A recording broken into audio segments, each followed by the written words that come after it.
오늘 0시 기준 신규 확진 환자는 13명으로 이태원 클럽 등 지역사회 감염 9명, 나머지 4명은 해외 유입 사례입니다. 오늘 0시까지 발생한 확진 환자는 총 11,078명이며 9,938명이 완치되어 격리 해제되었고 877명의 환자들이 치료를 현재 받고 있습니다. 이는 진단검사 총 76만 5,574건을 시행한 결과입니다. 어제 사망하신 분은 없었고 현재까지 총 사망자는 263명입니다. 오늘 김강립 중대본 1총괄 조정관 주재로 열린 중대본 회의에서는 생활 속 거리두기 이행 현황을 점검하고 개선 방안 등에 대해 토론하였습니다. 김강립 1총괄 조정관은 지역사회가 코로나19로부터 안전할 때 학생들이 있는 학교도 안전해지므로 국민들께서 학생들을 위해 긴장의 끈을 놓지 마시고 생활 속에서 항상 거리두기를 습관화하고 마스크 착용, 손 씻기 등 생활 방역 수칙을 철저히 지켜주실 것을 당부하였습니다. 고3부터 시작되는 등교가 전 학년으로 이어져 다시 학교에서 학생들의 웃음소리를 들을 수 있도록 우리 모두가 방역이 생활화된 새로운 일상을 만들어 나가야 한다고 강조하였습니다.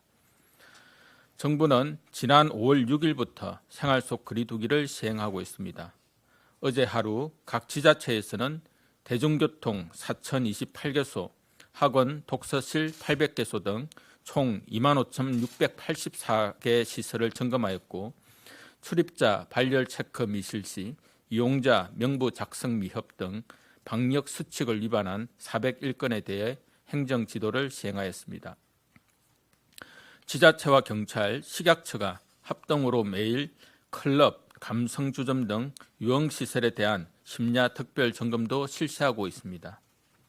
어제는 유흥시설 9,051개소를 점검하여 6,623개소가 영업 중지임을 확인하였고 영업 중인 3,328개 시설에 대해서는 발열 체크 미실시 6건, 마스크 미착용 3건을 발견하여 시정 요구하였습니다. 각 지자체에서는 현장 점검과 행정 지도 외에도 각 지자체 상황에 맞는 추가적인 방역 조치를 시행하고 있습니다. 서울, 인천, 대구 등에서는 대중교통을 이용할 때 좁은 공간 안에서 다수의 사람들이 밀접하게 접촉할 가능성이 높은 점을 고려하여 버스나 지하철 내에 마스크 착용을 의무화하고 있습니다. 인천시는 선별진료소로 직접 찾아와 검사를 받는 데 어려움이 있는 무자격 체류자를 포함한 외국인 근로자와 노숙인 등을 대상으로 5월 18일부터 이동 금지를 실시하고 있습니다. 코로나19 무료 검사뿐 아니라 건강상담과 방역 물품도 제공하여 이들을 방역관리망 내로 편입시켜 관리함과 동시에 각자가 방역 주체로서의 역할을 수행할 수 있도록 지원할 예정입니다.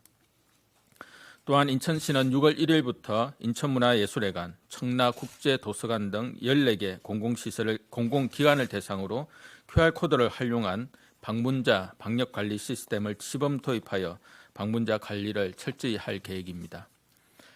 시범 사업 과정에서 드러난 미비점을 보완하여 복지시설 등 고위험 집단시설까지 확대하여 적용할 예정입니다.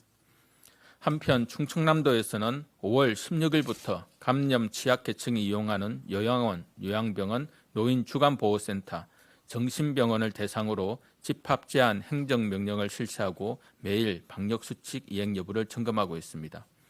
아울러 생활방역 시행일로부터 코로나19 감염 위기 상황 종료 시까지 생활방역 대책본부를 구성하여 추진 상황과 주요 대책을 매주 1회 이상 논의할 계획입니다.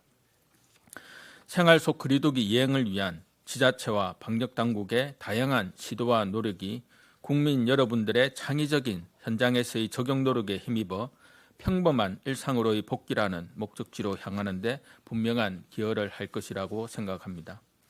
국민 여러분들께서는 코로나19 상황이 장기화됨에 따라 방심을 하게 되면 언제 어디서나 발생할 수 있다는 점을 인지하시고 일상생활에서의 방역수칙을 지키기 위해 노력을 기울여 주시기 바랍니다. 고3 학생들의 등교를 시작으로 예정된 우리 아이들이 안전한 학교 생활을 시작할 수 있도록 각자의 영역에서 손 씻기와 기침 예절, 마스크 착용, 거리두기, 주기적인 환기와 소독 등 방역 수칙을 철저히 이행해 주시기를 거듭 부탁드립니다. 다음으로 고위험 시설의 핵심 방역 수칙 마련 및 실효성 제고 방안 추진 계획에 대해 말씀드리겠습니다. 이미 공개된 생활 속 거리두기 지침이 시설 유형별 일반적인 수칙 위주로 기술되어 세부적인 시설별 위험도와 특성을 제대로 반영하지 못했다는 문제점이 제기되어 왔습니다. 또한 이러한 지침이 권고 수준에 머물러 있어 현장에서는 수칙을 준수하지 않는 경우도 발생한다는 지적이 있었습니다. 이에 따라 정부는 밀폐도, 밀집도 등의 위험 지표를 기준으로 시설별 위험도를 종합평가하여 위험도에 따라 관리 수준을 달리하는 방안을 검토 중에 있습니다. 고위험 시설에 대해서도 시설 유형별로 핵심 수칙을 각각 마련하고 그 핵심 지칙이 잘 이행될 수 있도록 행정 조치 등 강제성을 부여하는 방안을 검토하고 있습니다. 다만 실제 방안을 마련하는 과정에서 법률상 업종과 실질적인 운영 형태를 모두 고려하여 대상 시설의 범위를 설정하고 구분해야 하는 등 쟁점들이 아직까지는 남아있는 상황입니다. 이와 같은 내용에 대해 오늘 16시에 제4차 생활방역위원회에서 관계 전문가들과 함께 논의할 예정입니다. 생활방역위원회의 논의 내용을 바탕으로 관련 부처와 함께 협의하여 5월 내에 고위험 시설의 핵심 방역 수칙 및 실효성 제공 방안을 마련할 계획입니다. 다음으로 5월 18일에서 19일 이틀 동안 화상으로 개최 중인 제73차 세계보건기구 총회의 진행사항에 대해 말씀드리겠습니다. 이 자리에서 문재인 대통령은 초청 연설을 통해 한국의 우수한 방역 노력과 성과를 공유하였고 국제사회의 보건 취약 국가에 대한 인도적인 지원, 백신 치료제 개발을 위한 협력과 공평한 보급, 세계보건기구 국제보건규칙의 정비 등을 제안하였습니다.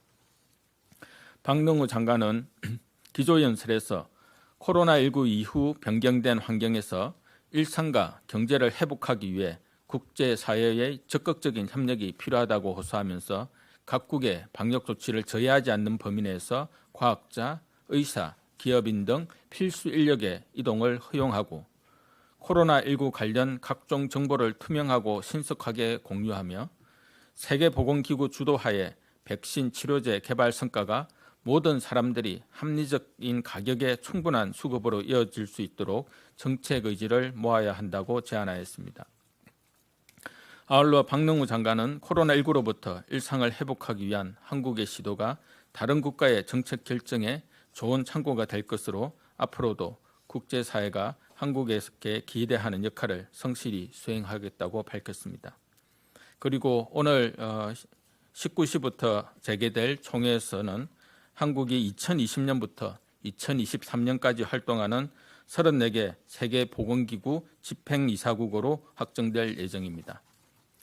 앞으로 우리나라는 세계보건기구 집행이사국으로서 코로나19가 초래한 위기를 극복하기 위한 우리나라의 경험을 국제사회와 적극 공유하고 포스트 코로나 시대에 한국이 방역, 보건 분야의 국제적 리더십을 확보하는 데 앞장서겠습니다.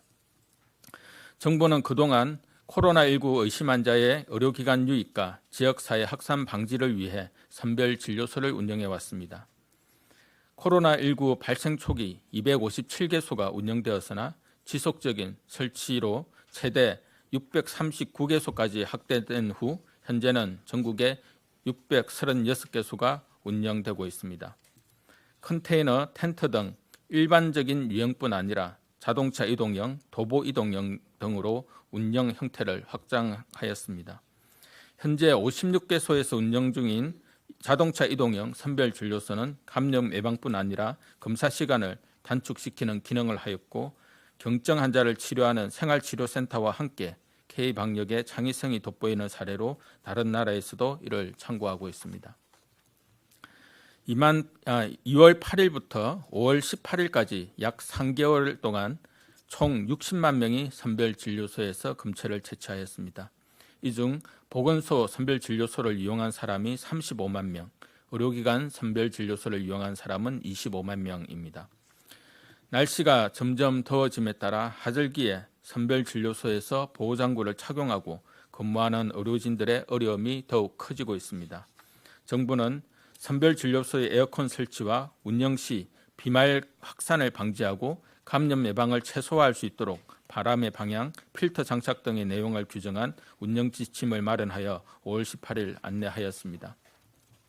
아울러 감염 확산 수준에 따라 체계적으로 선별진료소가 운영될 수 있도록 각 지자체별로 선별진료소 설치 운영 계획을 미리 수립하여 대비할 계획입니다.